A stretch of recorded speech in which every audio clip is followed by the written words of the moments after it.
अगर आप भी चाहते हैं बिट्टू मलंगिया इंटरटेनमेंट का ऑडियो वीडियो सबसे पहले आप तक पहुंचे, तो लाल बटन को दबाकर चैनल को सब्सक्राइब करें और बेल आइकन दबाना ना भूलें। कामर गंगा जल भर हमके न को चढ़ेबे बाबा जल कि लोटबे में भूड़ भ गेले। हमके न को चढ़ेबे बाबा जल कि लोटबे में भूड़ भ गेले। के न चढ़बे हम सुइया पहाड़, बाबा तू ही तो लगा दो नैया पार।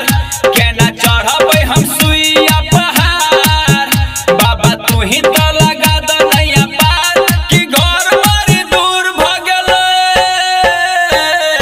अब के न को चढ़ेबे बाबा जल कि लोटबे में भूड़ भ गेले।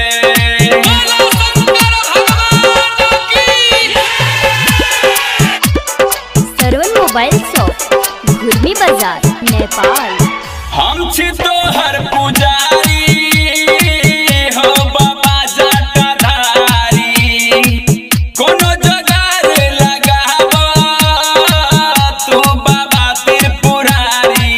सुना बाबा जल चढ़ेबा जरूर, हमर अर्जी बाबा कला कबूल। हमसे गलती जे भेलई माफ कर दिहा बाबा तू।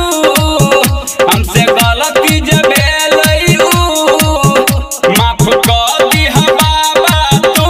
किछि हम बर मजबूर, अब के न को चढ़ेबा बाबा जल कि लोटबे में भूड़ भ गेले। अभी आप सुन रहे हैं खाजे डी से धड़कन फिल्म्स की शानदार प्रस्तुति। अखन अपने सब सुन रहल छी बिट्टू मलंगिया एंटरटेनमेंट के।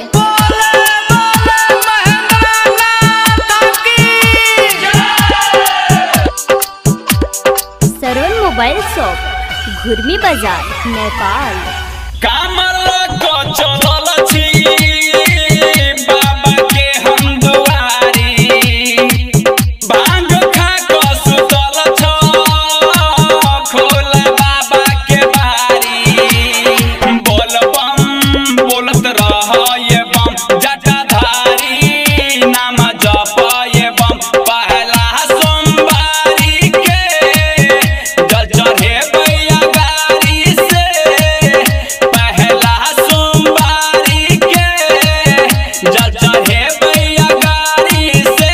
कमर के रस्सी ढील भ गेले, अब के न को चढ़ेबे बाबा जल कि लोटबे में भूड़ भ गेले। हमके न को चढ़ेबे बाबा जल कि लोटबे में भूड़ भ गेले। presented by Bittu Malangiya Entertainment।